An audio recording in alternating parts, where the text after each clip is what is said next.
الله الرحمن الرحيم الحمد لله رب العالمين والصلاة والسلام على أشرف الأنبياء والمرسلين سيدنا محمد وعلى آله وصحبه أجمعين رب اشرح لي صدري ويسر لي أمري واحلل عقدة من لساني يفقهوا قولي لا حول ولا قوة إلا بالله العلي العظيم لا حول ولا قوة إلا بالله العلي العظيم.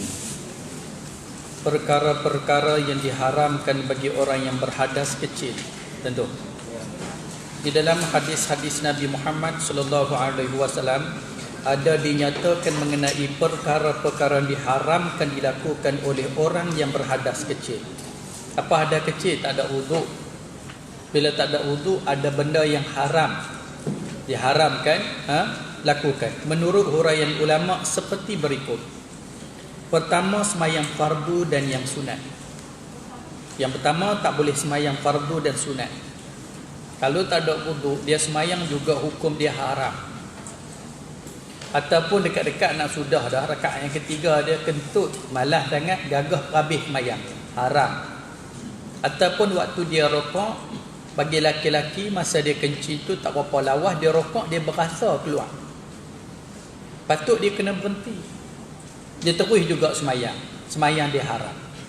Itu. Ataupun tengah-tengah semayang dia teringat tak ada wuduk, kena jadi imam pula, nak berhenti tak kira orang tanya pasal apa, gagah juga haram. Berhentilah, keluarlah, bagi orang lain ganti. Sebab tu orang yang duduk di belakang imam tu orang yang reti, yang tahu duduk je. Sebab kalau imam batal, dia yang kena ganti. Kadang-kadang hidup ni macam-macam ada. Tak boleh nak teruskan semayang dalam keadaan tak ada wuduk. Sujud tilawah, yang ni sujud kerana membaca ayat-ayat sejadah dalam Quran. Ada ayat-ayat sejadah 14 tempat dalam Quran. Bila sampai ayat-ayat itu, kita sunat turun sujud. Sama ada kalau kita hafal tak apa, kita tak ada wuduk pun kita baca. Sebab kita tak kena pegang Quran. Tapi bila sampai ayat sejadah, kita tak boleh turun sujud sebab kita tak ada wuduk. Ataupun ayat sejadah tu bila kita dengar orang, bila kita dengar orang baca, maka kita sunat juga turun sujud. Tetapi kalau kita tak ada wuduk, kita tak boleh turun sujud. Itu. Baik. Jumpa ada tempat baca muka surat 47. Menurut huraian ulama seperti berikut. Pertama, semayang fardu dan sunat, sujud tilawah, yakni sujud kerana membaca ayat-ayat sejadah dalam Quran, dan syukur, sujud syukur. Sujud syukur kena ada wuduk. Lah ni pun kita tengok sujud syukur ni berterabur dah. Ada menang juara lagu turun sujud syukur, menang bola sepak turun sujud syukur. Tak apalah ada sujud syukur satu bab, dia ada wuduk ke tak ada wuduk. Nak sujud syukur tu macam semayang lah. Kalau tak ada wuduk, tak boleh, haram. Mudahlah ni. Sujud syukur pun tak kira duduk kat mana pakai tibai. Tak kira kiblat, tak kiblat dah. Dia kena menghadap kiblat, dia kena ada wuduk, baru boleh turun sujud syukur. Jangan pakai rodong ikut dan je. Dengar satu keputusan, bang sujud syukur terus. Main dengan jahil ni pakai rodong ikut dan je apa semua. Ingat, kena ada wuduk. Kalau tak ada wuduk, haram. Sujud dalam semayang ni, sujud ada berapa jenis? Ada 4 jenis. Pertama, sujud dalam semayang. Yang kedua, sujud sahwi. Sujud sahwi dalam semayang juga. Luar semayang, sujud syukur dengan sujud tilawah. Sujud syukur ni macam mana nak sujud? Niat turun sujud, angkit, habislah. Cuma kita bagi salam, tak ada pun sebut suruh bagi salam tu niat sujud syukur, ada wuduk kan, sujud syukur, bangkit sekali, habislah sujud syukur lah tu. Nak bagi salam, bagilah. Assalamualaikum warahmatullahi wabarakatuh. Kalau tak bagi pun tak apa lah. Senang je sujud syukur ni. Masa bila kita nak sujud syukur? Apabila kita memperolehi nikmat yang mendadak. Bukan boleh nikmat, boleh nikmat sentiasa kita duduk dalam nikmat ni. Boleh tengok nikmat, boleh jalan nikmat, boleh dengar nikmat, boleh bercakap nikmat, boleh makan nikmat. Sentiasa kita duduk dalam nikmat Allah. Jadi macam mana? Yang ni kita kena latih diri jadi orang yang bersyukur. Kadang-kadang hidup kita ni ada benda yang nikmat, tak ada lagi benda yang lebih besar pada tu. Oleh kerana benda tu bau mai, kita rasa nikmat sangat, sujud syukur.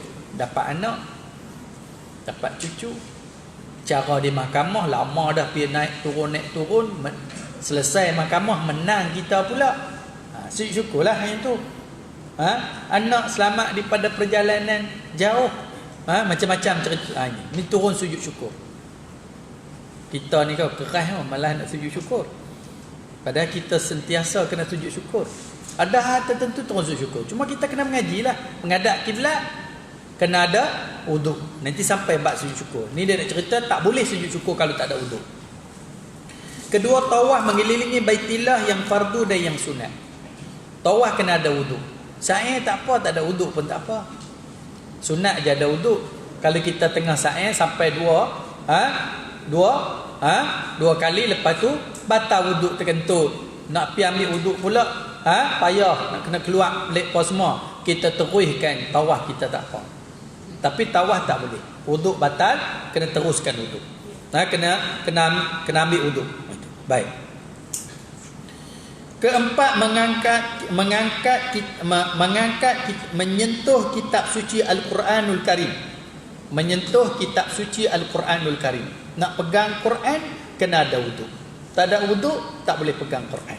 Nah itu. Kecuali Quran yang ada terjemahan ataupun kitab tafsir, macam kitab tafsir kita ni. Kita baca tu tak ada wuduk tak apalah. Kenapa? Kandungan dalam itu banyak tafsir-tafsir, banyak makna-makna yang ayatnya lebih sedikit daripada pentafsiran itu, tulisan Jawi itu, terjemahan itu. Jadi kalau kita bawa Quran terjemahan ataupun kitab tafsir macam kitab Nurul Ihsan kita bawa tu, kita terbatal wudu, maka boleh pegang, tak ada masalah. Tapi kalau dalam tu kitab suci Quran semata-mata, kitab suci Quran, tak ada terjemahan, tak ada tafsir, tak ada apa, daripada awal surah Fatihah sampai surah An-Nas, semua ayat-ayat Al-Quranul Karim pegang, wajib kena ada wuduk. Kecuali boleh pegang ketika di tengah bawa Quran itu wuduk dia terbatal. Boleh pegang, bawa nak pergi letak satu tempat, jangan pergi lepas lempak pula. Oh wuduk batal, pam tahu pula, tu bodoh nama dia tu. Wuduk terbatal, dia ada pegang Quran ni, pegang Quran. Jadi bawa Quran, letak tempat dia, lepas tu pergi ambil wuduk. Baik. Keempat, mengangkat kitab suci Al-Quranul Karim.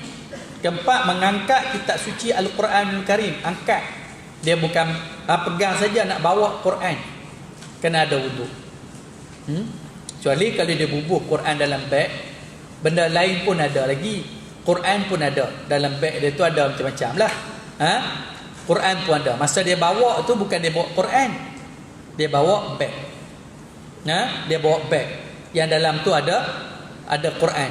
Tak apa. Tapi kalau bawa Quran semata-mata kena ada wuduk.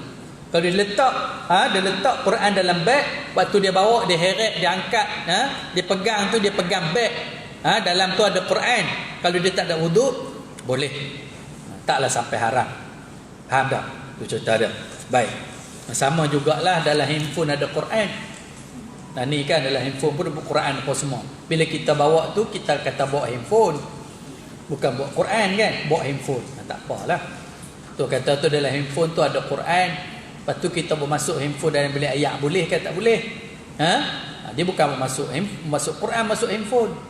Dia kata macam mana, susah sangat, tinggal handphone di luar masuk. Keluar lagi cerah. Tu cerita dia. Kadang betul sangat pun payah juga. Orang kadang duduk tegah dalam tu ada Quran, tak boleh masuk. Payahlah kalau budak hafal Quran dalam dada dia, ada Quran nak masuk jamban je lah. Pusing kalau dalam tu. Itu. Yang tak bolehnya Quran itu. Tapi dalam handphone tu kita letak, install masuk Quran dalam tu. Panggil yang tu kita bawa handphone. Jangan niat bawa Quran lah, bawa handphone. Macam kita tadilah. Baik. Kanak-kanak diharuskan mengangkat dan membawa kitab suci untuk belajar dengan tidak berwuduk. Budak tak apa. Kita nak suruh anak kita pergi mengaji, tak ada. Kita suruh anak kita pergi mengaji. Bila nak suruh anak kita pergi mengaji, itu pun satu benda susah pula. Dia tak ambil wuduk, kita marah jepah dia. Jadi dia terbeban, nanti dia tak mau mengaji terus. Cuma kita habaq nak pegang Quran ni kena ada wuduk. tak ada uduk berdosa. Kita habaq kat dia, bagi ilmu kat dia. Kalau sekiranya dia tak ambil uduk, tidaklah sampai haram. Kerana kanak-kanak yang nak mengaji. Dan kita pula tengok anak kita tu jangan terbeban sangat, marah kat dia, pukul dia sebab tak pegang Quran, tak ada uduk. Tu salah. Faham? Yang kita kena suruh dia mengaji. Untuk mengaji diberi kelonggaran pada kanak-kanak. Kalau tak ada uduk pun taklah sampai haram. Perkara-perkara yang makruh semasa mengambil uduk, menurut huraian ulama, antara perkara-perkara makruh semasa mengambil uduk ialah mencurah air dengan berlebih-lebihan. Buka ayat deras. Kita buka ayat deras, bergegar kepala baik. Itu yang kata tadi tu, membazir. Nah gitu. Kadang-kadang buka kepala baik tu duduk menyembah lagi. Wuduk tak ambil. Tu yang kata tu. Pahala wuduk dengan dosa membazir. Timbang hak mana berat. Nah itu. Latih buka air sikit je. Nah, yang buka sampai deras ni. Orang Melayu lah tu utamanya. Dia macam tak sah kalau tak buka ayat deras. Nah, membazir. Haram. Itu. Meninggalkan berkomor-komor, masuk-masuk basuh muka tu tak komor apa dah, makruh. Dan membersih hidung. Hidung pun tak bersih. Dan melebihi daripada 3 kali atau menguranginya. Basuh sampai bukan 3, 6 kali. Wah. Basuh muka, basuh. Lebih pada 3, hukum dia makruh. Yang pertama sunat, wajib. Yang kedua, ketiga sunat. Lebih daripada tu makruh. Lebih lagi haram. Sampai membazir. Orang wah-wah la ilaha illallah. Sampai nak habis waktu dah duk ambil uduk ni. Saya cukup pantang jenis lekat bawah budak-budak, nampak anak-anak kita pun tentu aku dia duk mula duk wah-wah tu tentu tegak sesiat. Dan lekat tu susah. Tegak sesiatnya dah ambil uduk sampai banyak kali pasal apa? Macam wuduk kita, macam dia sebut tu. Kita bila nak semayang, kita pergi ambil wuduk. Tanya pasal apa? Bila nak semayang, kita pergi wuduk. Tanya pasal apa? Wuduk ada ke tak ada? Ada wuduk. Lepas tu pasal apa pergi ambil wuduk? Nak memperbaharui wuduk. Tak apalah. Kita nak dapat pahala nak memperbaharui wuduk. Tapi kalau wah-wah, aku ada ke tak ada? Ada ke tak ada? Yang tu bukan baru wuduk. Waktu wah-wah nama dia. Tu wah-wah. Jangan wah-wah. Kalau ada wuduk ada, macam sebut selalu. Kalau tak ada, tak ada.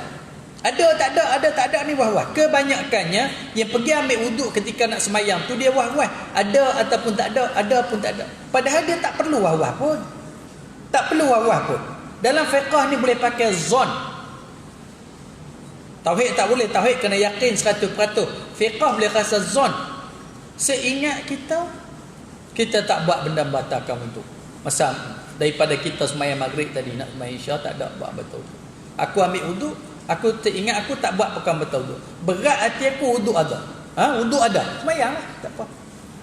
Tapi kalau dia nak memperbaharui wuduk, nak ambil fadilat berhang pergi.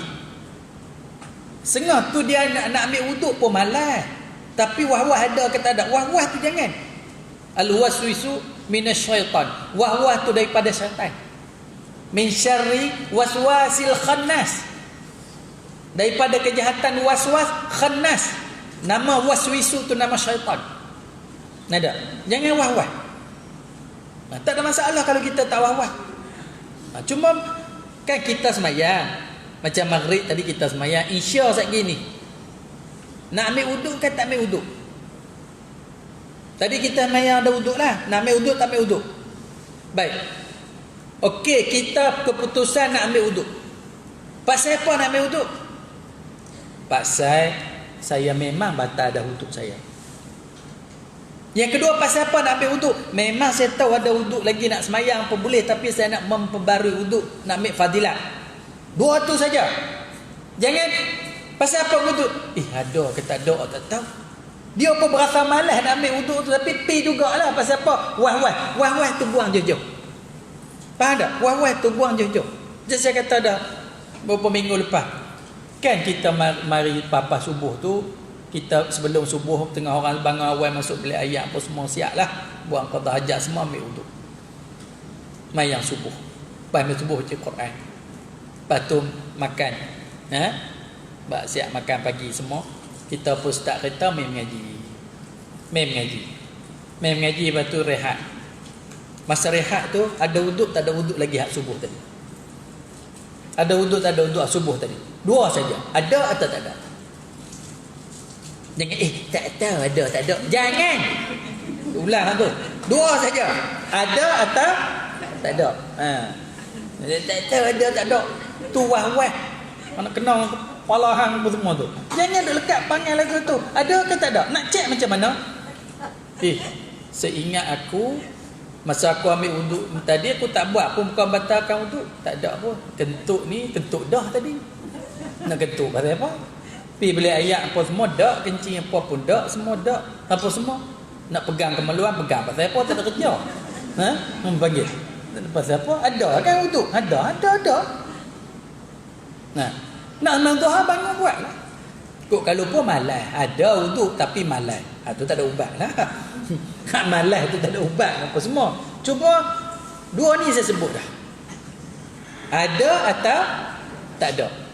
Tu kalau tak ada memang tak ada. Saya tahu tadi saya kentut. Saya tahu sampai bila ayat buah ayat dia apa semua. Itu. Saya tahu ada wuduk. Jangan duk lekat perangai.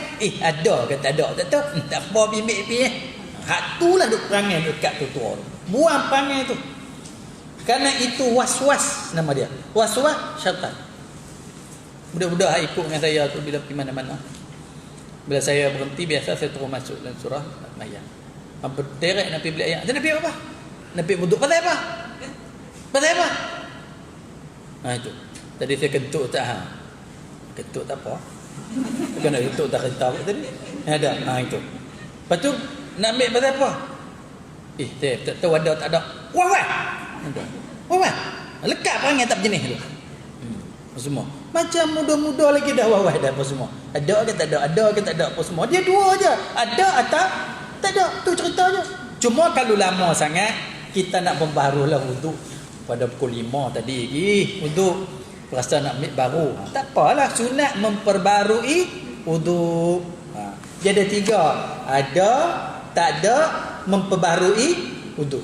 3 tu je. Kalau ada, ikutlah nak perbaharu tak baru. Kalau tak ada, memang kena ambil wuduk. Tu cerita dia. Ingat. Kita senang. InsyaAllah Allah terima amal ibadat kita. Allah terima. Kadang kita pergi ramai-ramai. Tambah musafir ni tuan-tuan kita kena faham banyak benda. Termasuk ibadat. Ada? Masuk ibadat. Kalau satu van tu, semua wuduk ada lagi. Berhenti pakat pergi semayang. 2 orang, 3 orang pergi ambil wuduk. Cepat. Ni satu van pergi ambil wuduk semua. Takkan pakat kerja duk kentuk dalam van sampai 14 orang. Ni ada? Kan semua tu jadi lambat. Ada? Lambat apa semua. Mudah. Tu cerita. Baik. Jangan wah-wah. Buang wah-wah tu. Kita gunalah kemudahan. Kita kan ada ke tak ada. Kalau tak ada lagi macam mana berdosa. Itu tak boleh. Mempanggil.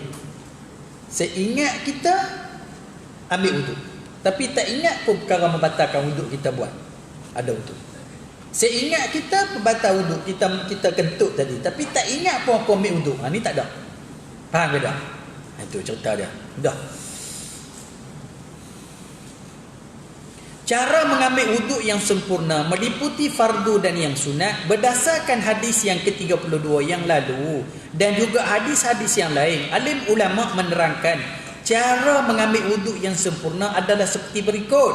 Pertama, hendaklah membasuh kedua tapak tangan sambil baca bismillahirrahmanirrahim. Baca bismillahirrahmanirrahim tu ketika kita basuh tapak tangan. Kemudian berkumur-kumur 3 kali. Dan membersihkan hidung dengan memasukkan air ke dalam hidung serta menghembusnya 3 kali. Kemudian membasuh muka sambil berniat mengambil wuduk. Tempat berniat ialah dalam hati. Boleh juga niat dilafazkan dengan mulut, terutama bagi orang yang baru belajar. Seperti nawaitu raf'al hadatsil asghari lillahi ta'ala. Itu lafaz dengan mulut. Tak dengar lama dia orang kata ni no. Ada dengar tak? Orang ambil wuduk sebut nawaitu raf'al hadatsil asghari lillahi ta'ala. Lama dah tak bunyi tak bunyi lama dah. Orang tilak-tilak bismillah pun dah. Tapi yang ni sunat lah. Sunat bagi orang baru belajar. Nawaitu raf'al hadatsil asghari lillahi ta'ala. Tentuan kata dah ni. Tak kata dah, tak apalah. Macam usolli fardhul maghribi thalatha raka'atin, adaan makmuman lillahi ta'ala. Lama dah tak banyak dah bunyi pun. Masuk-masuk Allahu Akbar. Tak apalah untuk. Nah, baru belajar sebutlah.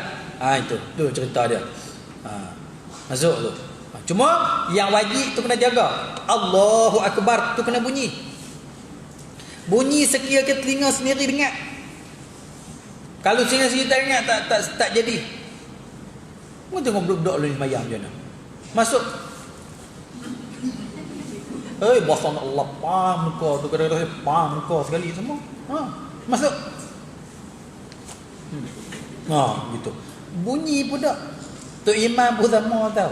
Sakat usolli sudah usolli fardhu maghribi rakaat. Allahu Akbar. Ni tu imam macam nak bersilat nak jadi imam pun dengan duk bersijak tangan tunggu kadang kalau sini tunggu apa ni takbir lah. Kalau saya kena semua tempat lain tu ni dia jadi tabiat tu. Ada yang orang qomat yang tu imam duk bersiap ni duk baju tunggu lepas semua apa dia ni tangan macam silat gayung tu imam tu semua. Kalau salli fardhu maghribi rakaatin ada imam Allahu Akbar. Itu paling kurang telinga sendiri kena dengar. Telinga sendiri dengar ataupun senang orang sebelah kita dengar. Orang nombor 2 tak dengar dah. Kalau sampai orang nombor 2 dengar, deras sangat ganggu orang. Ada. Sama juga rukun-rukun qauli ni. Fatihah kena bunyi. Tu rukun qauli kena ada perkataan. Tak ada masuk-masuk. Kena penyakit apa ni? Sawan ke apa? Apa tak baca? Cucah apa semua. Gitu. Tahiyat. Teruk semaya. Budak-budak lah ni perhati tengok. Apa tu tuan perhati? Tak perhati berasa tak betul. Perhati serabu nak depa semaya. Tu cerita dia. Kadang tu imam bersama. Tu imam nak mayang pakai niat. Ni ajaran sesat kot. Mayang pakai rukun 3 ada. Yang dalam hati 1 saja. Niat tak payah bunyi. Yang kedua kau kena kata. Apa dia kena takbiratul ihram, kena kata. Kata kena ada suara lah. Kata apa tak ada suara. Tu cerita. Macam amin tu lah. Sudah apa kali dah masjid-masjid. Semayang 100 orang di tangga pun tak bunyi amin. Amin serentak dengan tu imam. Tak bunyi. Tu saya kata tu saya hambat tak di luar tu suruh sebut amin daripada subuh pukul 9. Amin. Tahan sak sebulan. Ni tempat latihan tuan-tuan. Esok kalau tak latih lagu tu sampai ketua dia tu. Sini kita latih macam-macam. Saya ingat kalau tak boleh hafal Quran pun tak apa, biar dia boleh benda lain. Macam kita berlatih ceramah, kuliah, apa semua ni. Yang mak pak sengah pada tu dia bukan main nak suruh hafal Quran. Bodoh macam apa. Dan semua kita takut tak lepas fardu ain. Takut tak lepas fardu ain. Tu cara. Ingat. Pertama hendaklah membasuh kedua tapak tangan macam dah. Kemudian berkumur-kumur 3 kali dan membersihkan air hidung dan memasukkan air ke dalamnya serta menghembus. Kemudian membasuh muka sambil berniat mengambil wuduk. Wuduk niat masa basuh muka. Tempat berniat ialah di dalam hati. Boleh juga niat dilafazkan dengan mulut, terutama bagi orang baru belajar, seperti dikata nawaitu raf'al hadasil asghari lillahi ta'ala. Sahaja aku bersuci daripada hadas kecil kerana Allah Ta'ala. Cara membasuh muka itu 3 kali, memulai daripada bahagian atas meliputi seluruh bulatan muka ke bawah hingga ke bawah dagu, termasuk membersih kelopak mata. Mula daripada atas basuh sampai turun ke bawah sampai bawah dagu, termasuk kelopak mata. Kelopak mata ni tenyeh sikit dia sampai. Jangan ambil itu je. Macam katalah budak lah ni ambil wuduk. Tengok orang anak-anak kita sudah Allah cukup cepat. Kita berbasuh muka 3 kali dia sampai kaki lah. Siap. Basuh benda apa tak tahu. Kan kecil-kecil budak kadang balik dah tu. Budak memayis saja boleh gagah dah balik dah. Ambil wuduk pun tak betul. Itu. Ni hak sebab betul, basuh daripada tempat mula tumbuh rambut sampai di bawah ni dan kelopak mata. Sebab apa kelopak mata? Kelopak mata tu kena tenyih sikit hati sebab dia ke dalam sikit macam tu. Tu kita ada. Tu wuduk sempurna. Bagi perempuan pula hendaklah terlebih dahulu menghilangkan pentis di kening. Pentis. Apa dia pentis? Mana nak tahu, baca tahu. Hak bubuh tu macam-macam lah perempuan duk tenyih kok tu biar pakai kening hak biasa sudahlah kok no. Tenyih macam-macam. Tu. Ada setengah orang perempuan dia cukup kening. Lepas tu dia tenyih lain dengan dakwat pen ke apa kan. Semua. Tengok hari berjalan musim panas tu mula berpeluh sengit habis kening-kening. Allah bagi elok jangan duk cukup kening.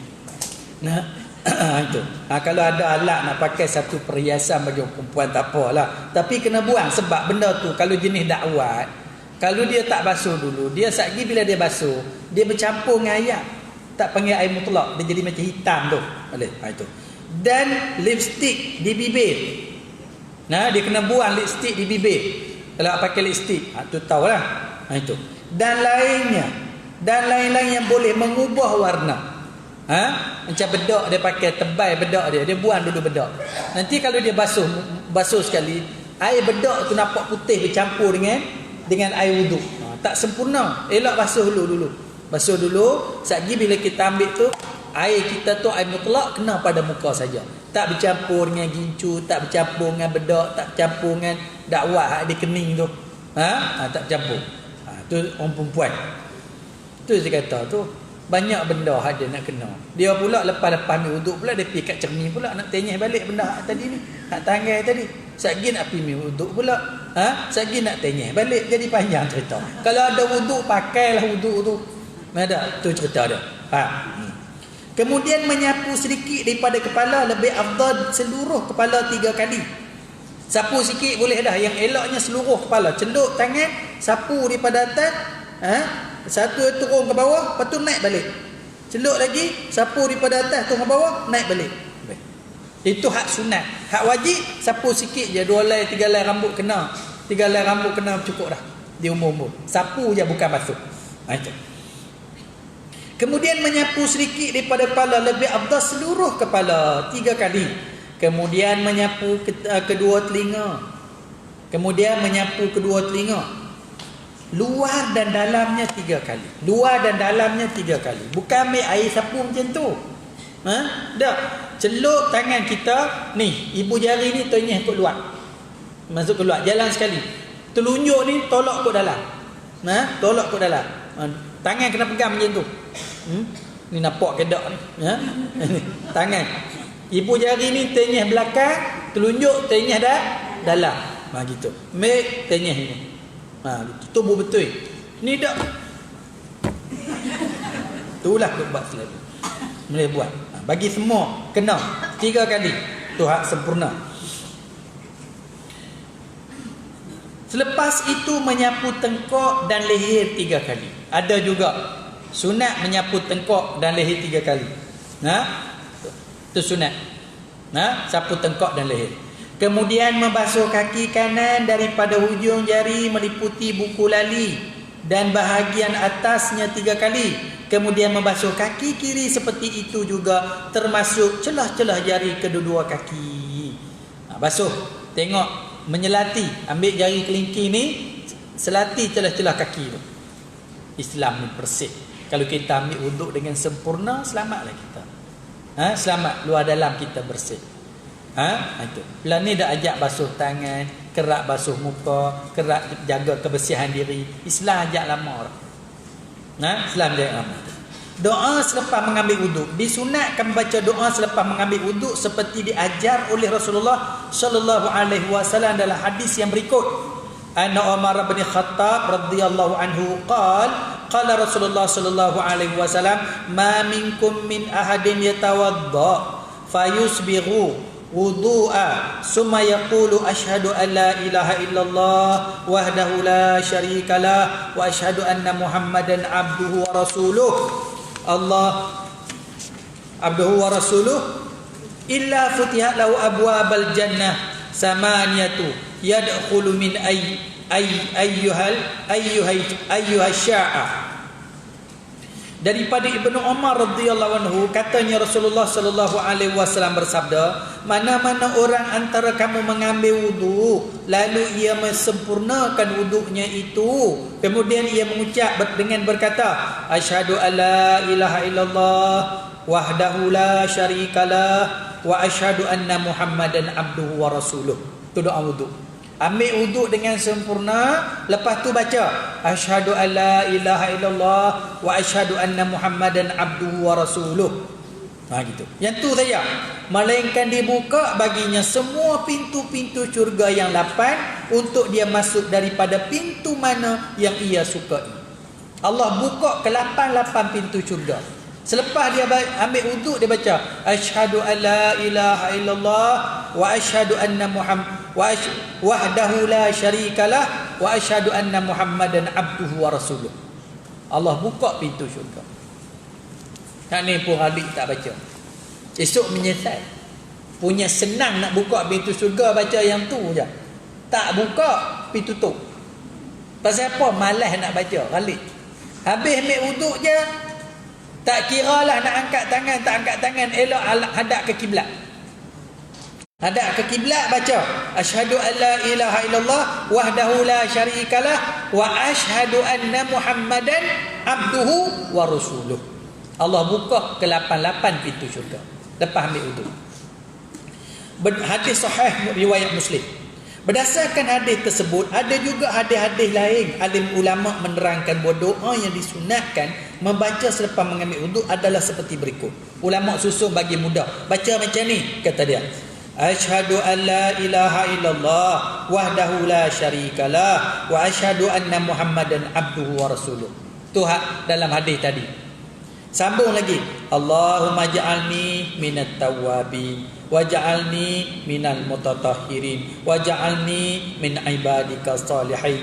Subhanakallahumma wa bihamdik asyhadu an la ilaha illa anta astaghfiruka wa atubu ilaik.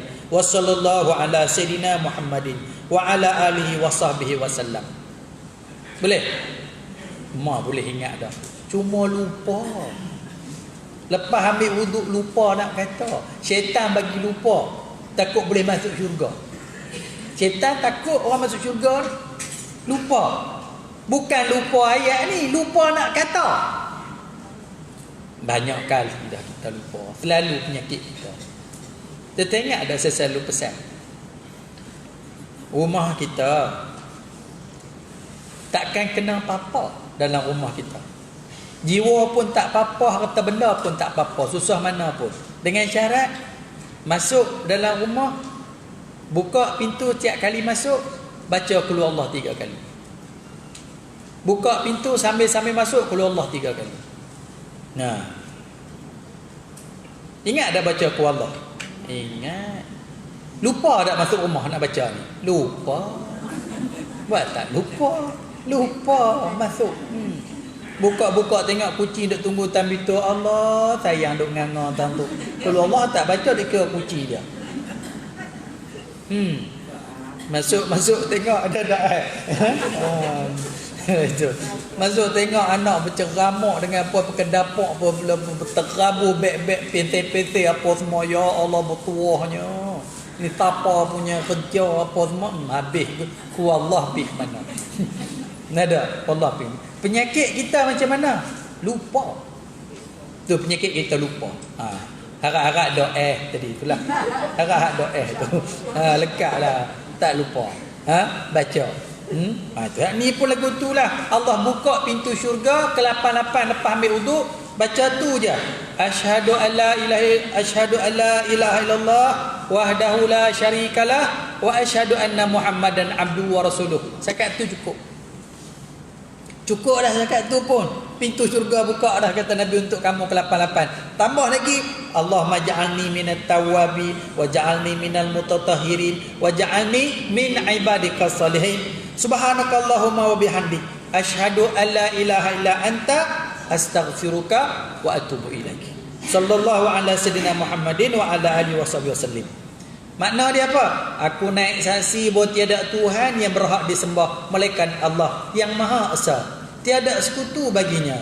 Dan aku naik saksi bahawa Nabi Muhammad sallallahu alaihi wasallam hamba-Nya dan pesuruhnya. Ya Allah, ya Tuhanku, jadikan aku daripada orang-orang yang banyak bertaubat. Jadikan aku orang-orang yang suci, bersih zahir batin, serta jadikanlah aku daripada hamba-hamba-Mu yang soleh. Maha suci Engkau ya Tuhanku dengan segala pujian yang layak bagimu. Aku naik saksi bahawa tiada Tuhan melainkan Engkaulah sahaja. Aku memohon ampun dan bertaubat kepadamu.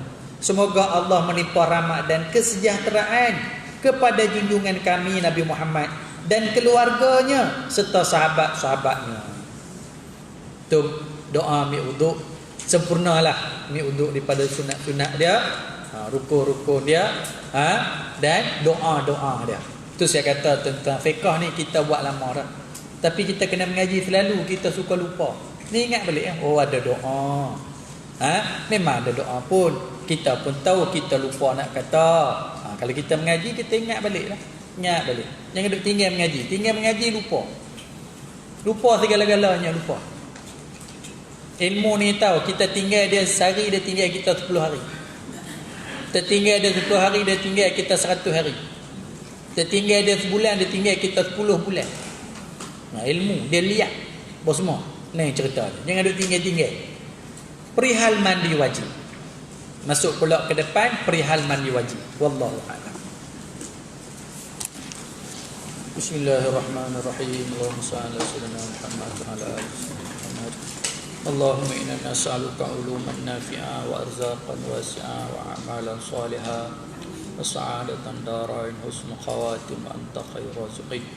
Allahumma nawwir qulubana bi nuri hidayatika kama tarda bi nuri syamsika abadan abada bi rahmatika ya arhamar rahimin. Allahumma ighfir lana wa liwalidina warhamhum kama rabbawna shighara. Ya Allah, ya Tuhan kami, dengan berkat tempat pengajian ini ya Allah, kami menadah tangan padamu ya Allah, memohon hindarkanlah kami daripada segala wabak-wabak yang berbahaya, khasnya coronavirus yang sedang melanda negara kami ini ya Allah. Ya Allah Tuhan kami hamba-hamba-Mu yang lemah yang hina ini ya Allah, menadah tangan padamu ya Allah.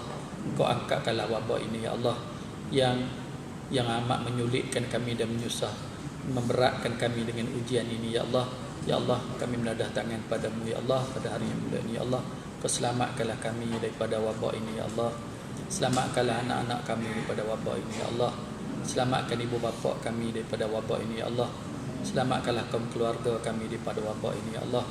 Selamatkanlah negeri Korea kami, negeri kami, negara kami daripada wabak ini ya Allah. Ya Allah Tuhan kami, kalau sekiranya wabak yang berterusan ini dengan sebab murka-Mu, dengan sebab dosa-dosa kami yang kami lakukan ya Allah, kami berdatangan padamu ya Allah, mau bertaubat padamu segala dosa-dosa yang kami lakukan ya Allah. Kau ampunilah dosa kami ya Allah. Kau ampunilah dosa kami ya Allah. Ya Allah Tuhan kami, Kau terimakanlah permintaan kami pada hari ini ya Allah. Ya Allah Tuhan kami, Kau rahmatilah ibu bapa kami ya Allah, sama ada yang masih hidup atau yang telah mati ya Allah. Ya Tuhan kami bertaubat padamu ya Allah, mohon ampun padamu ya Allah. Kalau sekiranya kami tidak tunaikan tanggungjawab kami sebagai anak yang seperti mana dituntut oleh-Mu ya Allah.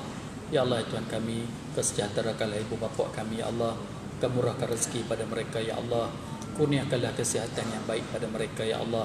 Kuatkanlah keimanan pada mereka ya Allah. Ya Allah Tuhan kami mohon padamu ya Allah, kemurahkan rezeki kami ya Allah. Murahkan rezeki para sahabat-sahabat kami ya Allah. Permudahkanlah jalan-jalan rezeki pada mereka ya Allah, supaya mereka dapat melakukan amal ibadat dengan rezeki yang Kau anugerahkan pada mereka ya Allah. Ya Allah Tuhan kami menadah tangan padamu ya Allah pada hari mulia ini ya Allah. Engkau tenang, Engkau kurniakanlah kurniakanlah istiqamah dalam hati kami ya Allah. Semoga kami dapat melakukan amal ibadah sehingga akhir hayat kami ya Allah. Ya Allah Tuhan kami, Kau jadikanlah tempat baik yang kami lakukan ini ya Allah disambung oleh anak-anak kami ya Allah.